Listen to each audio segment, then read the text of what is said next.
sitting here praying that this night's gonna last. You got it all on tap, I'm loving your vibe, always have your back. We like all the same tracks, listen all night in the sheets all black.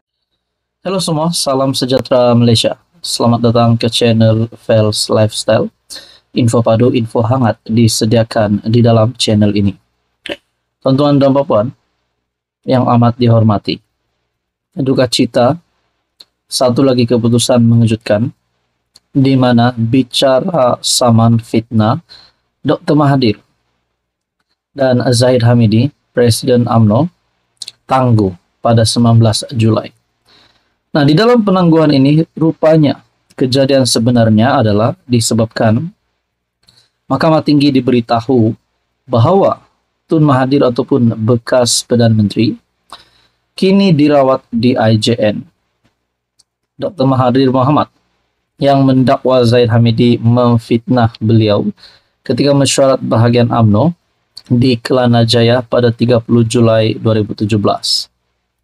Nah, tuan-tuan dan puan, dalam artikel daripada FMT, perbicaraan saman fitnah Dr. Mahathir Mohamad terhadap Zahid Hamidi berhubung panggilan nama Kuti yang dijadwal hari ini ditangguhkan selepas bekas Perdana Menteri itu dimasukkan ke Institut Jantung Negara IJN untuk mendapatkan rawatan. Peguam Mahathir, Mayor Nur Haidir Suhaimi, memaklumkan kepada Pesuruhjaya Kehakiman Gan Techiong bahwa IJN menghantar surat kepada mahkamah bagi memberitahu anak guamnya tidak sihat untuk menghadiri perbicaraan. Beliau cuti, sakit hingga Sabtu ini. Kami memohon tarik perbicaraan baru ditetapkan, kata Mayor. Mahathir, 98 tahun, mendapat rawatan di IJN pada 26 Januari lalu. Pada bulan lalu, Gan menetapkan perbicaraan selama 4 hari, bermula hari ini. Dalam prosiding, Gan berharap tarik baru perbicaraan dapat ditetapkan seawal mungkin. Peguam Zahid Syahrul Fuzli mencadangkan perbicaraan bermula pada Oktober, tetapi Gan mahu perbicaraan lebih awal. Kita boleh lapangkan kes lain untuk perbicaraan ini. Mahathir mungkin plaintiff paling tua di mahkamah. Beliau kemudiannya menetapkan tarik 19 Julai ini untuk Mahathir memberi keterangan sebagai saksi. Tarik lain adalah 26 hingga 27 Ogos dan 29 hingga 30 Oktober. Mayor berkata, anak lelaki Mahathir mukris antara saksi yang akan dipanggil sebelum plaintiff menutup kes. Syahrul berkata, Zahid dan beberapa saksi lain yang identitinya tidak didedahkan di mahkamah akan dipanggil defendant. Dalam pernyataan tuntutannya, Mahathir mendakwa Zahid memfitnahnya ketika mesyuarat bahagian UMNO di Kelana Jaya pada 30 Julai 2017. Mahathir mendakwa kenyataan itu bertujuan membayangkan beliau bukan dilahirkan Melayu atau Islam, dan nama asal didakwa sebagai Mahathir, anak lelaki Iskandar Kuti. Dalam pernyataan pembelaannya, Zahid berkata, nama Mahathir, anak lelaki Iskandar Kuti, itu merujuk kepada seorang individu berdasarkan maklumat dari salinan lama satu kad pengenalan. Nah, di dalam artikel yang lain juga berkongsi bahwa Tun Mahathir terima rawatan di IJN. Perbicaraan kes fitnah ditangguh. Mungkin ada yang bertanya, adakah Tun Mahathir larikan diri? Adakah Mahathir takut bersalah? Tetapi jawabannya tidak. Disahkan dalam artikel, Tun Mahathir terima rawatan di IJN. Perbicaraan kes fitnah ditangguh. Apapun kita berdoa supaya Mahathir baik-baik saja dan supaya perjalanan perbicaraan kes fitnah ini dapat diteruskan. Apa komen Anda berkaitan dengan isu ini? Adakah di sini Zahid Hamidi yang akan terciduk ataupun Mahathir yang akan terciduk?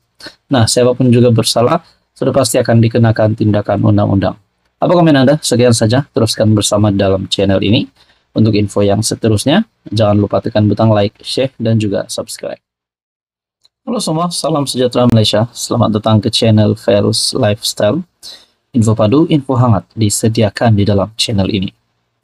Sudah pasti masih banyak mulut yang bercakap, masih banyak yang tak puas hati, masih banyak yang mengecap berkaitan dengan keputusan lembaga pengampunan yang mengurangkan 50% hukuman penjara terhadap bekas Perdana Menteri Najib Razak.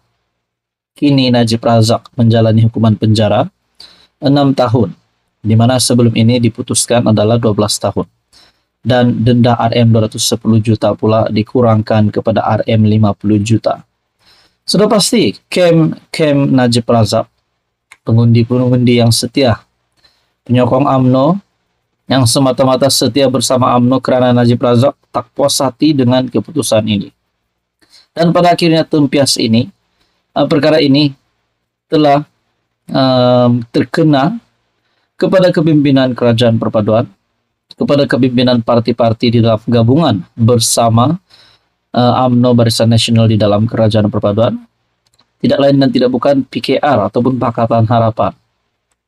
Satu artikel daripada FMT menyatakan hukuman Najib dikurang, akar umbi tak gemar cara PKR. Nah, di sini nama PKR pula disebut. Pemimpin bahagian berkata, parti itu seperti menyimpang daripada prinsip diperjuangkan sebelum ini.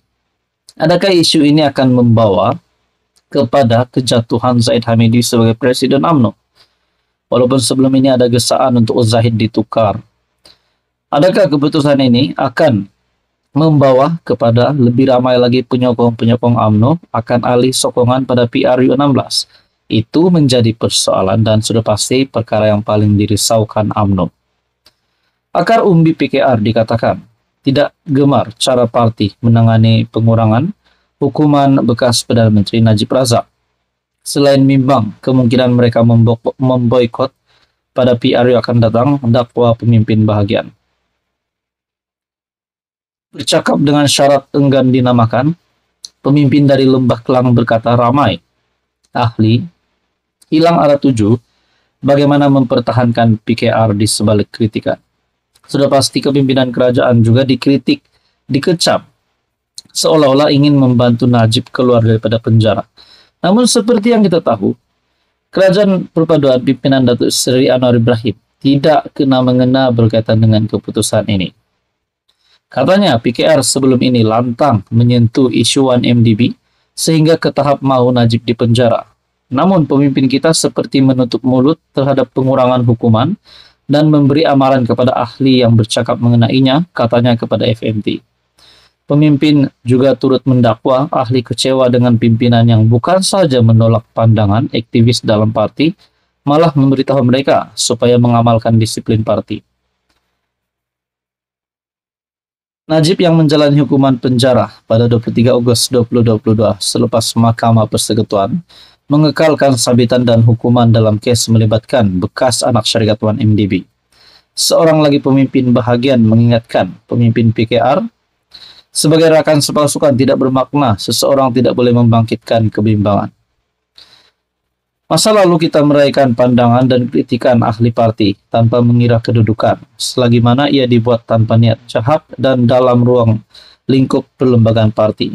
Katanya mengulas maklum balas. Ketua Penerangan PKR, Fahmi Fadzil kepada bekas Naib Presiden N. Surendran.